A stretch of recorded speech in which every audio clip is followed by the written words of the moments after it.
বর্তমানে সময়ে বাজারে জাম পাওয়া যাচ্ছে। জাম একটা মৌসুমী ফল, আমাদের দেশীয় ফল। এটা শরীরের জন্য খুবই উপকারী। আমরা সারা বছর জাম পাই না, যেহেতু এই একটা নির্দিষ্ট সময়ে জাম পাওয়া যায়, এই জামগুলো আমাদের খাওয়া উচিত। আমরা বর্তমান সময়ে বেশিরভাগ ক্ষেত্রেই বিদেশি ফলের উপর আমরা আসক্ত হয়ে পড়েছি। আপেল, তারপর আঙ্গুর, বেদেনা, এই সমস্ত যে ফলগুলো বিদেশ থেকে আসে, সাধারণত এই ফলগুলোই কিন্তু আমরা বেশিরভাগ খাই। কারো বাড়িতে যদি কেউ বেড়াইতে যায়, তাহলে সে কখনোই দেশি ফল নিয়ে যায় না। দেশি ফল নিয়ে যাওয়াটাকে একটা নিজেকে একটা ছোট মনে করা হয়, কিন্তু আসলে আমাদের সেটা করা উচিত না। আমাদের বেশি বেশি করে যে দেশি ফলগুলো আছে, যে সিজনে যে ফলগুলো পাওয়া যায়, সেগুলোই আমাদের শরীরের জন্য সব বেশি উপকারী। আমি দেখেছি যে কিছু আপেল যদি কিনেছি ঘরের মধ্যে, সেই আপেলগুলো সহজে নষ্ট হয় না। আঙ্গুর দীর্ঘদিন পচে না, অর্থাৎ সেগুলোর মধ্যে বিভিন্ন মেডিসিন দেওয়া থাকে। এই যে জাম দেখতে পাচ্ছি, এগুলো আসলে গ্রামের লোকজন বিভিন্নভাবে গাছ থেকে সংগ্রহ করে নিয়ে আসে। এর মধ্যে তেমন মেডিসিন বা ফরমালিন বা অন্য কোনো রাসায়নিক দ্রব্য মেশানোর সম্ভাবনা কম। দামও তুলনামূলক কম, যদিও জামের দাম প্রথমে 200 টাকা কেজি ছিল, এখন কিছুটা কমেছে, 100 টাকার নিচেও চলে এসেছে। আমি নতুন বাজার থেকে একটু দেখে ঘুরে জাম কিনলাম। এই জামগুলো একটু সাইজে বেশ বড়। জামগুলোর দাম নিল 160 টাকা কেজি। তো আসলে দাম যতটুকু আছে অত বেশি খাওয়ার প্রয়োজন নেই। আমি 50 টাকার জাম কিনলাম, সে 50 টাকার মধ্যে খেয়েছি একবার, আবারও খাবো। কিন্তু জাম খাওয়ার সময় দেখবেন যে আসলে সবগুলো জাম অতটা পাকা থাকে না, বেশিরভাগ ক্ষেত্রে দেখা যায় একটু কষ লাগে। হ্যাঁ, এই জন্য কিন্তু অনেকে জাম খেতে চায় না। জাম এই কারণে জামটাকে কী করবো, যে জামের সাথে যদি একটু লবণ নেওয়া যায়, আমি একটু লবণ নিয়েছি। আর লবণ শুধু উপরে ছিটিয়ে দিলে হবে না, এই লবণটাকে আপনি যদি এই একটা গ্লাসে, স্টিলের গ্লাস নিয়েছি, এই গ্লাসের মধ্যে রেখে নাড়াচাড়া দিতে হবে। মুখটা বন্ধ করে একটু জোরে নাড়াচাড়া দিলে তাহলে জামটা নরম হয়ে যায়, আর এই লবণগুলো তখন জামের ভিতরে প্রবেশ করবে। সেই জামটা খাবেন, খুবই সুস্বাদু, উপকারী। জাম কিন্তু পেট ঠান্ডা রাখে, হজম শক্তি বৃদ্ধি করে। যাদের বদ হজম আছে, পেটের সমস্যা আছে, তারা জাম খেতে পারেন। কোষ্ঠকাঠিন্য, ডায়রিয়া এগুলোকে প্রতিরোধ করতে পারে, অর্থাৎ পেটের যে সমস্যাগুলো, এই সমস্যাগুলো দূর করে। জামে অ্যান্টিব্যাকটেরিয়াল এবং অ্যান্টি ফাঙ্গাল নামীয় কিছু উপাদান রয়েছে, যেটা শরীরে যে ব্যাকটেরিয়াজনিত অসুখ কিংবা কোনো জীবাণুর আক্রমণ থেকেও রক্ষা করতে পারে আমাদেরকে। যাদের শরীরে হিমোগ্লোবিনের অভাব, তারা কিন্তু জাম খেলে হিমোগ্লোবিন বেড়ে যায়। গ্রামে একটা কথা আছে যে জাম খেলে মানুষের শরীরে রক্ত হয়। আসলে রক্ত হয় বলতে এটাই বোঝায় যে জাম শরীরের রক্তের হিমোগ্লোবিনের মাত্রাটাকে বাড়িয়ে দেয়। বর্তমান সময় তো আমাদের যে অবস্থা দেখা যায়, ডাক্তারখানায় গেলে, হাসপাতালে গেলে শুধু রুগী আর রুগী। কারো হিমোগ্লোবিন কম, কারো এই প্রবলেম। মানুষের ইমিউনিটি, যেটা হচ্ছে রোগ প্রতিরোধ ক্ষমতা অত্যন্ত কম।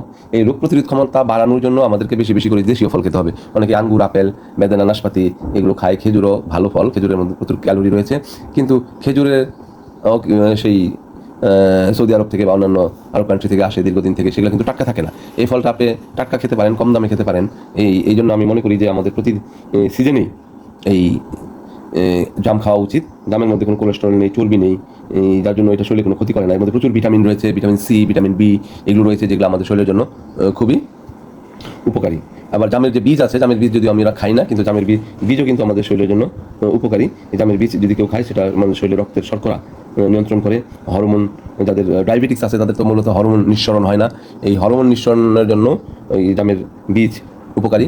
এই ফলগুলো খান, এতে মানুষের যে স্কিন ভালো থাকবে, হাড়, শরীরের যে হাড় শক্ত হবে। আমাদের এখন কিন্তু বেশিরভাগ মানুষেরই হাড় ক্ষয় হয়ে যাচ্ছে। একটু বয়স হইলেই হাড়ের সমস্যা, দাঁতের সমস্যা, স্কিনের সমস্যা দেখা দেয়। আমরা যদি নিয়মিত এই ফলগুলো খেতে পারি, তাহলে কিন্তু রোগ প্রতিরোধ ক্ষমতা বাড়বে, এই সমস্যাগুলো আমাদের অনেকাংশেই দূর হবে। আমরা জাম যেহেতু একটু কষ্ট লাগে, অনেক সময় যে জামগুলো একটু লাল টাইপের হবে দেখবেন, এটা কিন্তু কি, কারণ এই জামটা খুব বড়। হ্যাঁ, এই জামটা কিন্তু এমনি খাওয়া যাবে একটু লবণ দিয়ে, অনেক বড় জাম। কিন্তু দেখা যাচ্ছে হয়তো এটা একটু ছোট, এটা কিন্তু অত ভালো লাগবে না। যদিও জামটা পাকা, কিন্তু যেটা একটু লাল আছে, এগুলো খেতে গেলে একটু কষ্ট লাগে। এই কারণে আমরা কি করব, এই জামগুলোকে এই যে গ্লাস আছে, এই গ্লাসের মধ্যে আমি দিলাম। এই গ্লাসের মধ্যে দিই, এই গ্লাসের মধ্যে দিয়ে কেউ ইচ্ছা করলে একটু মরিচও নিতে পারেন। এই যে লবণ দিলাম, এই যে লবণ আরও আছে, আর একটু লবণ দিয়ে এটা অনেক সময় চামচ দিয়ে নাড়াচাড়া করতে পারেন আপনারা।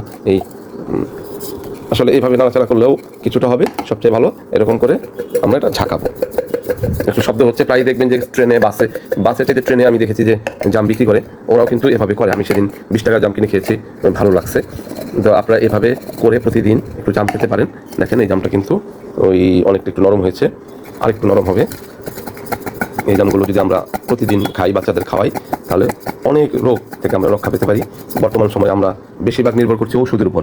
এই ঔষধ কিনে খেতে যে পরিমাণ টাকা আমাদের ব্যয় হয়, আমরা যদি এই দেশি ফলগুলো, লিচু, পেয়ারা, আম, এই যে ফলগুলো আছে, কামরাঙা, বেল, তারপর অন্যান্য যে ফলগুলো আছে, সেই ফলগুলো যদি আমরা খাই, তাহলে মনে হয়, আমার যেটা ধারণা, যে আমরা সেটা অনেকটাই সুস্থ থাকতে পারবো।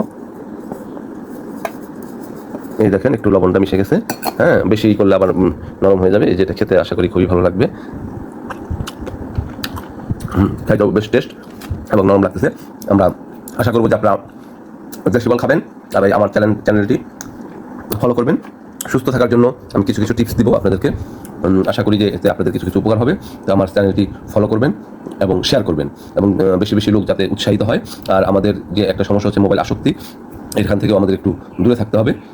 তো সবাইকে সুস্থ জীবনের প্রত্যাশা করে, রোগমুক্ত সুস্থ সুন্দর জীবন, মাদকমুক্ত জীবন প্রত্যাশা করে আজকের মতোই শেষ করছি। সবাইকে অনেক অনেক ধন্যবাদ।